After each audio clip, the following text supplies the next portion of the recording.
Well, the time is 12:01.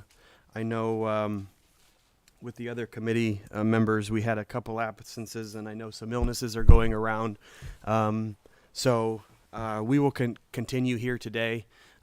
We do not plan to vote on anything, so therefore we do not need a quorum. That's my understanding. So we will go forward. We'll present we will let Matt and his team present the information, and we will conclude after that. So take it away. Thank you. Perfect. Matt Credonier with Hancock Regional Planning and Jacob Mercer, also with Hancock Regional Planning. The mayor has requested a few zoning updates, and so our staff has worked on those updates.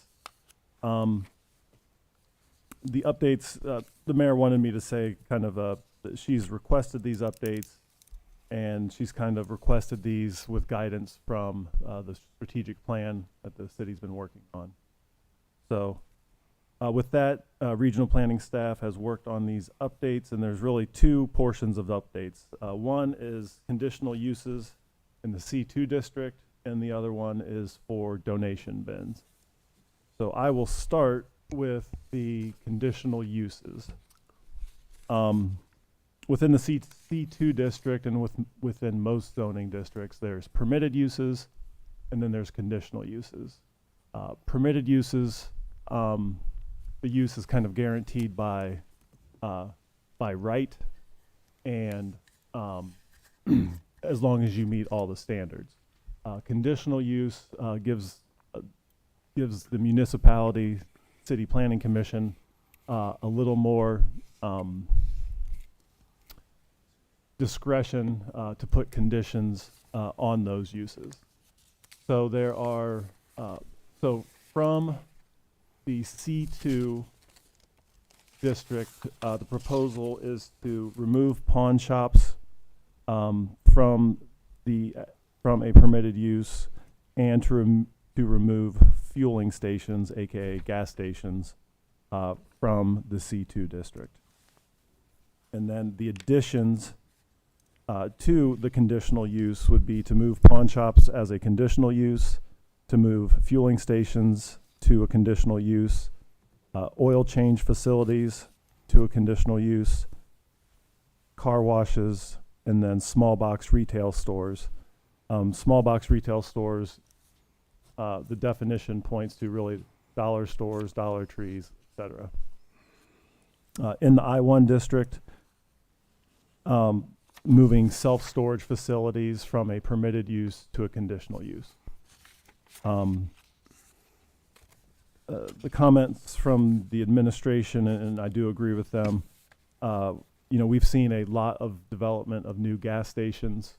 I believe we've developed 6 new gas stations in the last couple years, and the general feeling is that we have enough, and we may, we're getting too close to a point where we may have too many gas stations. So the city, we're not outlawing new gas stations, but it's more of a case-by-case basis depending on the location and everything with the conditional use. The same goes with oil changes, car washes, dollar stores, small box retail stores, and then self-storage. We've developed quite a few new self-storage facilities, and there's a concern that we might be having too many. We have the new U-Haul facility on I-75, I believe on Melrose or Bigelow? Melrose. On Bigelow. That's a really large facility. I think it's like 25 acres of self-storage. So, so again, not outlawing these uses, but putting them as a conditional use. So now there's a lot of pressure on you, Brian, because there's only only one person to ask questions. And again, we're not voting on these. This is, and I imagine we'll come back next month when the board is fully here. Mm-hmm. The purpose of today is to kind of present these ideas, get feedback, work on these issues, and then once the board feels we're in a good place, is to bring them forward for actual adoption. No, I guess to me it makes sense because take, for example, the small box retail shops, stores. Dollar Tree, Dollar General. That's kind of what that is.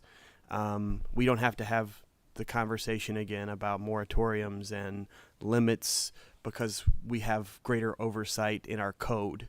And to me, that makes more sense. I think the fact that we have the idea that we are not limiting them, we are not saying that only a set number of these types of facilities can be in our communities or our community.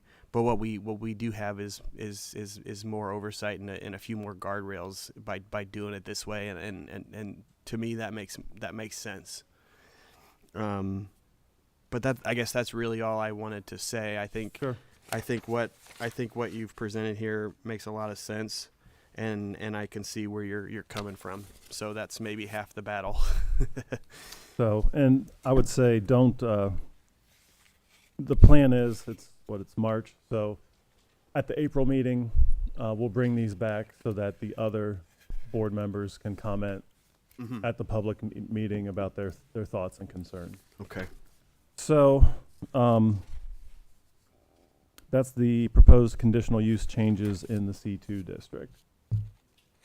I will move on to the next section, and that's in regards to donation bins. We have quite a few in the community. This summer, we had an intern kind of just take a little bit of an inventory of them. They are scattered around the community. And the mayor asked that we put some regulations together. I researched other communities, and a lot of communities do have requirements for donation bins. A lot of the requirements somewhat mirror the requirements for dumpsters. In a lot of ways, they act very similar. Metal structures in parking lots where a lot of things are deposited in and then picked up on a weekly or monthly basis. So, hard to read, but I think most people have the handout. I'll just do some of the highlights. But, so a permit would be required for a donation bin. And the permit would need to have the information of the company and person who's responsible for the bin and emptying the bin. Additionally, and I think this is important, they have to show that they have permission to put it on the property that they're placing it. We do have donation bins that show up on, I wouldn't say vacant properties, but maybe empty properties that, you know, the property owner might not even know that the donation bins are there. You know, there's donation bins at like closed gas stations and different sites. So we think it's important that we have proof that the property owner is okay with the donation bin. Has to meet all the setbacks per the zoning standard that they're in. A lot of times they're placed in parking lots. You know, they can't block the drive aisles. You know, if it's a situation where parking is tight, you know, they can't take up parking that's required by the code. And probably the biggest change, well, right now there's no permits, there's no nothing, it's just, they just pop up. So, along with having a permit and showing proof of permission from the property owner, there can be no more than 2 donation bins on any parcel. Donation bins shall not be located between the roadway and the front building line. And they shall be located no further than 20 feet away from the primary building. So the idea with those 3 statements is that it's okay to have a donation bin. Let's say you're a Walmart. Under this proposal, you know, they currently have one that's right along Tiffin Avenue. We're not saying you can't have a donation bin, but in this scenario, the donation bin would need to be at the side or rear of the facility and not sitting prominently out by the roadway. So, like I said, this mirrors a lot of other communities, what they have done. And so that's what, and then the last thing is, and this is up to, there's two things that we haven't determined. If there would be a fee for a permit, the fee would have to be nominal to $25 or $50 or $100, but it can't be like $10,000 or something irresponsible. So we haven't determined if there should be a fee. And then also the time frame in which, if this was passed, let's say it passed September 1st, how long would the existing donation bins have to get a permit and get moved into the correct place?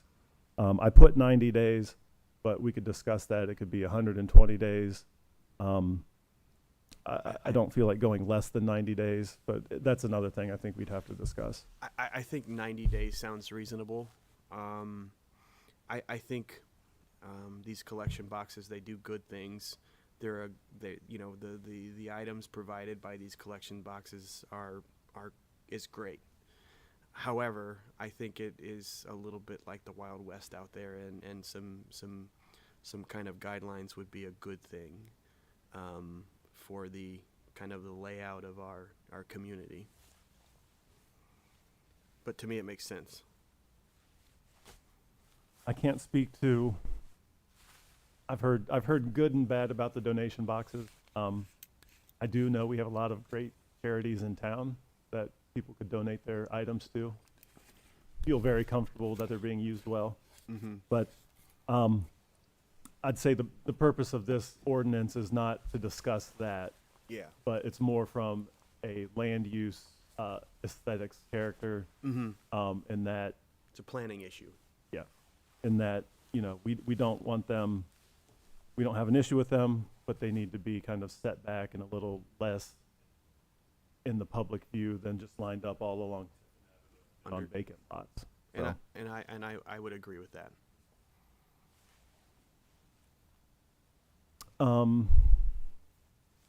I guess one last update, we were talking about parking. The next step with parking is Grant Russell and I were going to go speak with Bowling Green. Bowling Green, about 18 months ago, they removed all parking standards from their code, and we were curious to see how that's going for them.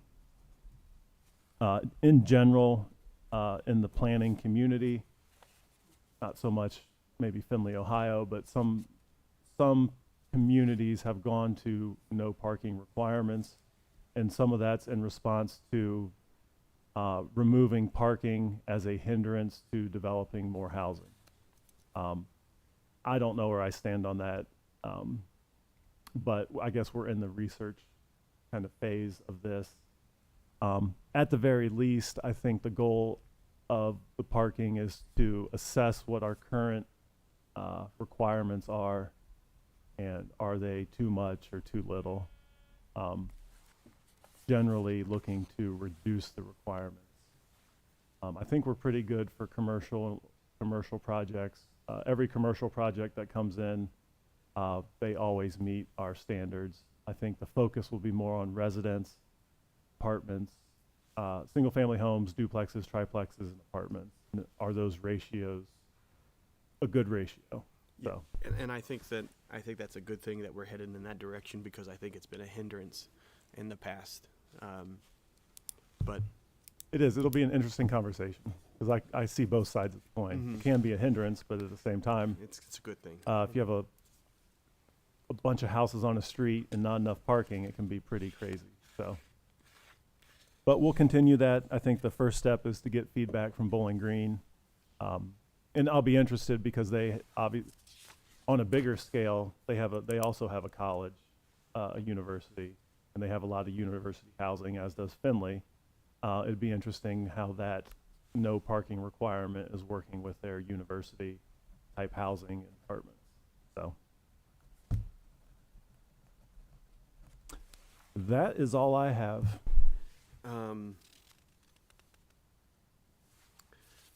Sounds good to me. we'll have a more robust discussion next time when we're all here. But it looks good to me. So I will send copies of this to to all 5 board members of P and Z, and then we'll discuss donation bins and the conditional uses at the next meeting. Okay. Alrighty. If there's nothing further, the meeting will be adjourned here, 12:16. Thank you very much.